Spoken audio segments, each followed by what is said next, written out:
How to beat anyone at basketball. I'm Tony. Welcome back to Streetball Strategy. Yeah, I'm all about it, all about mine. No shot without grind, putting overtime. Right down to the wire, it's a fine line. You gotta believe, can't have a double mind. Today's video is reminiscent of a video I recently made, which was how to dominate anyone in basketball. And while the difference here is, instead of beating someone, by a large margin every single time you play, in this video we're talking about how to just at least get a victory by a point or two by pretty much anyone you come across out here at the park. The first quick, easy answer to this is you can't really beat anybody that you come across out here. I mean, in terms of, like, for instance, you can't beat Kevin Durant, right? You can't beat anybody playing Division I or Division II basketball. In terms of you being an outdoor recreational player, you probably can't beat those people because they have talent that you don't, and they have years of training and coaching that you don't. So technically you can't just beat anybody, but we're strictly kind of talking about, like, the average person that you would probably come across out here at the park. How can you beat pretty much anybody in that category? And I think if you stick to and adhere to what I'm about to go into as far as how to accomplish that, I think you can get that job done. You can beat pretty much anyone, the average recreational player out here, if you follow along to what I'm about to describe. So while we're not talking about dominating players the way we did in the other video, in order to beat pretty much any player that you come across out here, it's going to require you to be more prepared than any other player that you're going to come across out here. In order to have more success than anyone out here, you're going to have the preparedness that no one else has out here. So in terms of beating anyone, to me that starts with you having your skills be as sharp as possible for whatever level of basketball you're at. Because obviously if you're towards the beginning of your career, it's not going to have the kind of sharpness to it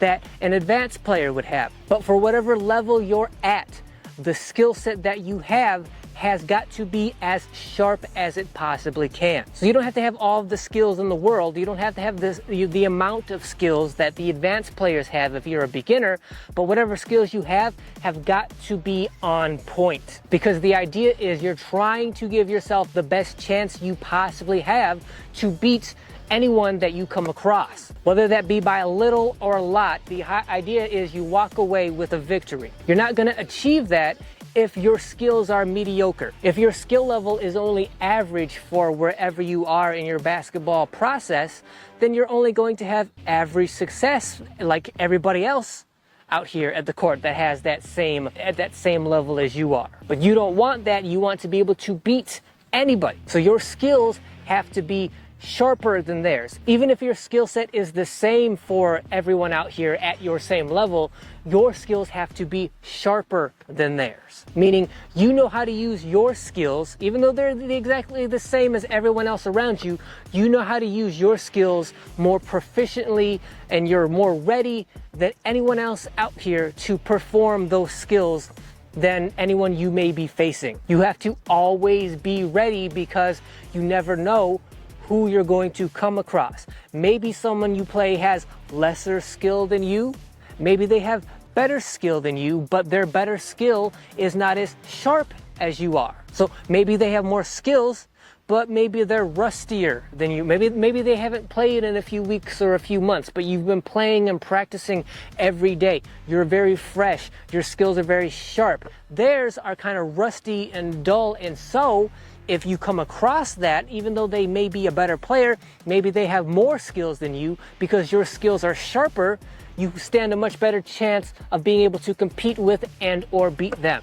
The same is true from a physicality perspective. So you need to be at your physical peak at all times, meaning you're not going to, like, obviously if you're a beginner, right, and you've only started to get into basketball shape, as you age and as you mature, as you get stronger and faster and you grow taller and get heavier and all of that, your physical peak is going to grow. But what I'm saying is you don't want to catch yourself being out of shape. In fact, you want kind of the opposite of that. You want to always be in the best shape you can be at the time, so that when you come across players who may be better than you, more seasoned, more veteran than you, if they are not quite in as good of shape as you are, that gives you a much better chance to beat them, even though they are objectively better than you are, because you're in better shape, you're more well-conditioned than they are. Being able to beat anybody means that you need to take whatever advantage you can get at the time. Generally, usually the most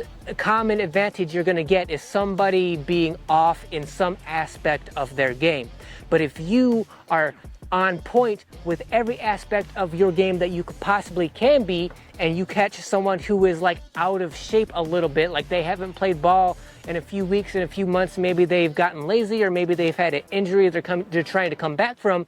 If you can be in better shape, more conditioned than they are physically, then you stand a much better chance of being able to beat them.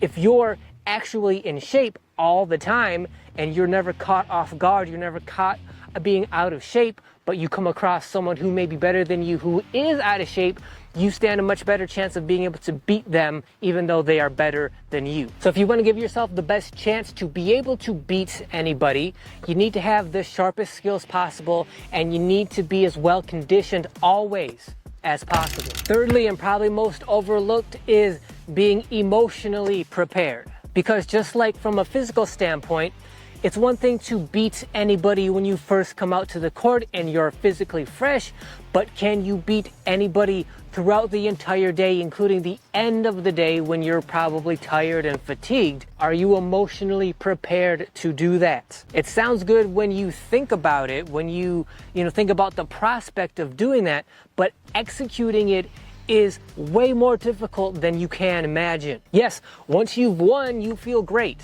but getting there, like implementing sort of that necessity on yourself, you have to win, you need to win because you've set that standard for yourself, that's a super high, almost unattainable standard. So what happens if you lose, right? You expect yourself to win, you are holding yourself to that standard, but you lose anyway.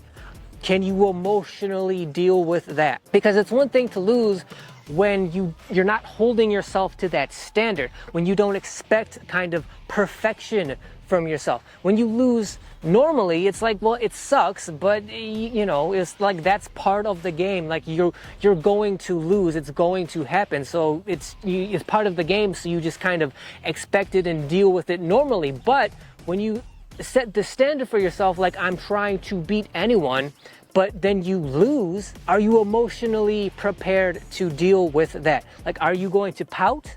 Are you gonna throw a temper tantrum? Are you gonna, beat yourself up and get down on yourself?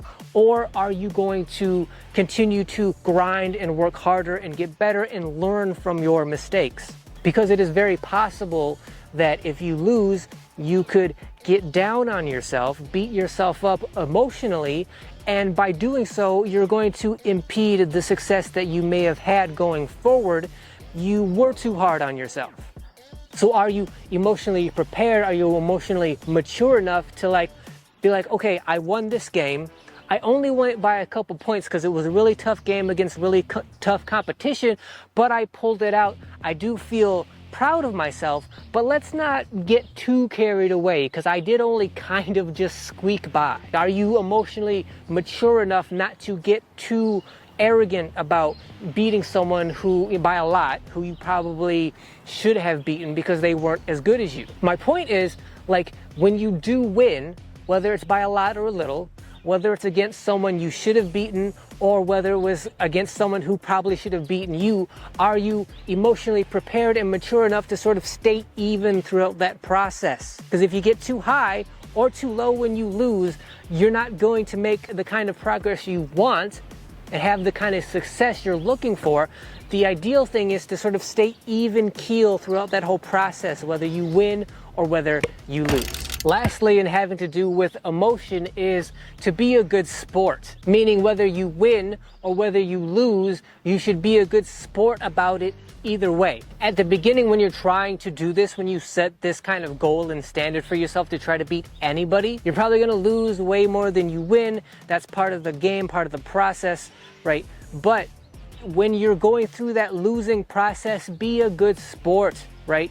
Just because you're not meeting your goal immediately and all of the time does not give you the right to be a bad sport about it. Still shake hands, still say good game, still be a good, nice person. There's part of you that's gonna want to be a bad sport because you're gonna be in a bad mood. You set this super high standard for yourself. You're trying to beat anybody you come across, and especially at the beginning, it's just not working out. So it's going to be frustrating. You're going to be frustrated. You're going to want to take that frustration out on your opponents, the people that just beat you. You're going to want to be a jerk to them, but you need them. You need that competition. You need them to play you again and again, to run it back, to give you another try to beat them. Because if you don't have anyone to compete against because you were a jerk to them when they originally beat you because you're a bad sport, you're not going to have anybody to beat. And then the inverse of that is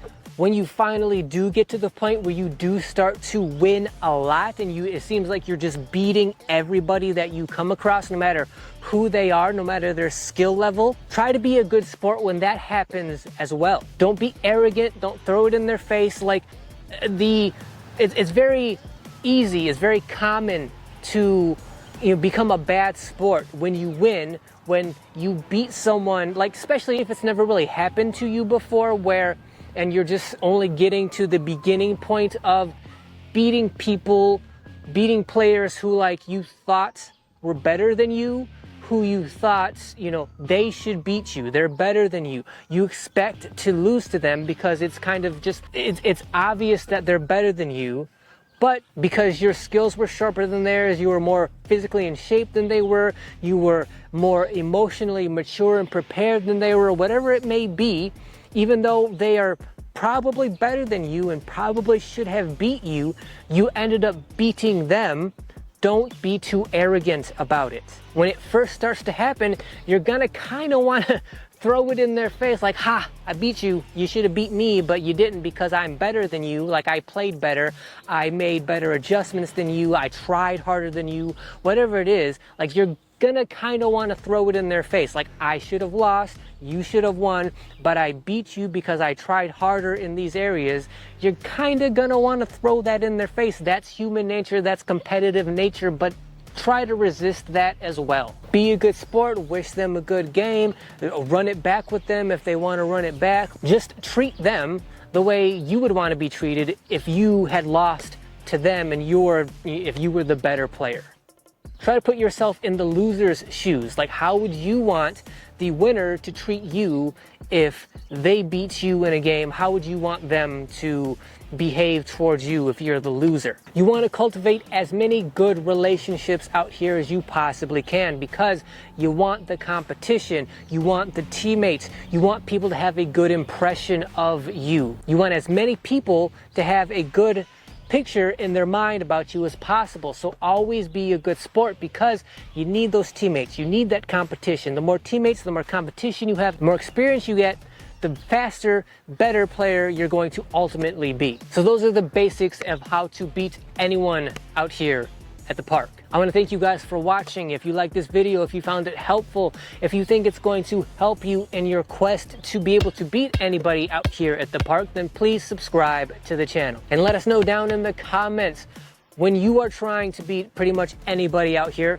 what are your go-to strategies for trying to accomplish that? But before you comment, make sure you hit that thanks button down below, because not only does that thanks button highlight your comment, making it stand out from anyone else's comment, but it also directly supports the channel. So for anyone that does hit that thanks button, know I genuinely appreciate it. As always, like, share, comment like I said. Make sure you hit that notification bell so you're notified whenever any video goes live on this channel. And until then, see you guys next week. My home team winning, your home team did it. Whole squad elite, this is game with no limits. Champion division, staying on the mission, sticking to the script, beating all the competition.